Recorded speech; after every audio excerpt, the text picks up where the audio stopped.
Clínica Reabilite. Meu nome é Dr. André Xavier, médico cardiologista, prática ortomolecular integrativa, especialista em obesidade pela Unifesp e pela escola da FAPES.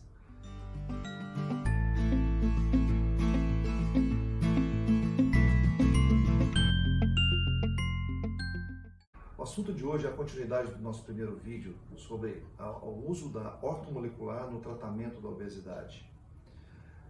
Como eu gosto de salientar, a ortomolecular é uma estratégia de tratamento médico que visa recuperar, restaurar as funções básicas do nosso metabolismo, corpo, função hormonal, metabólica, e não simplesmente corrigir ou realmente passar uma medicação diferente para atingir o objetivo do emagrecimento. Para tal, precisamos entender que todo paciente que está acima do peso possui 4 grandes pilares de apoio da doença, onde nós temos que investigar, analisar e tratar.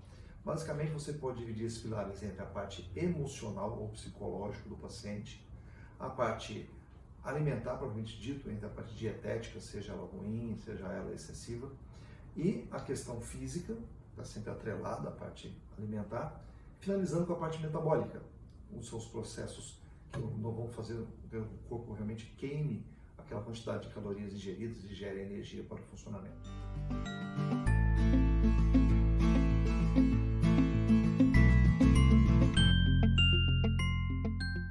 Em primeiro lugar, a questão emocional se trata da coisa mais comum do dia a dia do consultório, onde os pacientes nos procuram com processos de ansiedade, depressão, compulsão, levando a alterações do sono, que por sua vez refletem na forma assim exagerada com que eles se alimentam, ou até do tipo de escolha alimentar que eles fazem de uma forma equivocada. O segundo ponto, que é a alimentação, ela basicamente tem 2 aspectos importantes na nossa prática. A primeira é a questão calórica, que muita gente já leu a respeito, já viu a respeito, ou já teve algum tipo de orientação. Trabalhar com alimentos de baixa caloria é um segredo, não é um segredo para ninguém, de que ajuda no emagrecimento. Porém, uma segunda característica dos alimentos talvez seja mais importante até do que a questão calórica. Todo alimento tem uma característica pró-inflamatória ou anti-inflamatória. O nome técnico que a gente usa para isso é pró-oxidante ou antioxidante. Em outras palavras, os alimentos podem nos inflamar. Os alimentos mais comuns de causar inflamação são aqueles processados, industrializados, com conservantes, que perderam as qualidades naturais, seja pelo processo de cozimento, de conservação e assim por diante. É importante nós focarmos nos alimentos antioxidantes em detrimento dos pró-oxidantes. A atividade física, que sempre tem que estar acoplada a uma alimentação adequada, ela também tem que ser norteada pela questão do momento biológico do paciente, ou melhor dizendo, da sua própria composição corporal. Vou dar um exemplo prático disso.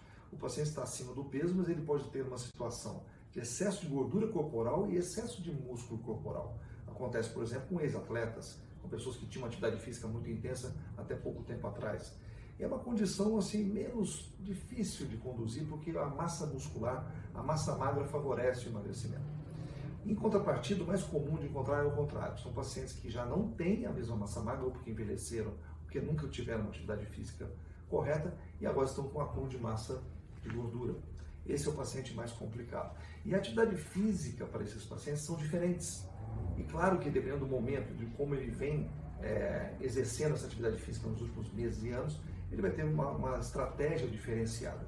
Daí a necessidade muitas vezes de recorrer a um profissional para auxiliar ele na parte inicial desse processo, ou até mesmo na progressão dessa atividade física. E o último passo é o metabolismo.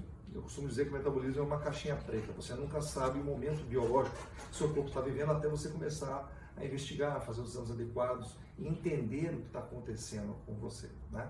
Então, assim, o paciente que está obeso, ele trouxe, alguma coisa trouxe ele até essa situação, ou seja, situações aí metabólicas que vieram se somando, se alterando e funcionando de uma forma inadequada, trouxeram ele até o ganho de peso.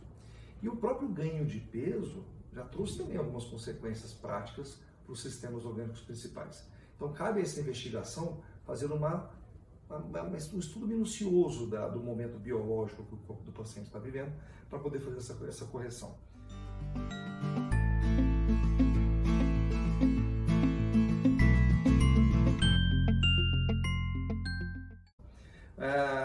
eu vou falar um pouquinho mais da parte metabólica, porque isso é o que realmente diferencia a nutrologia, a ortomolecular das demais especialidades.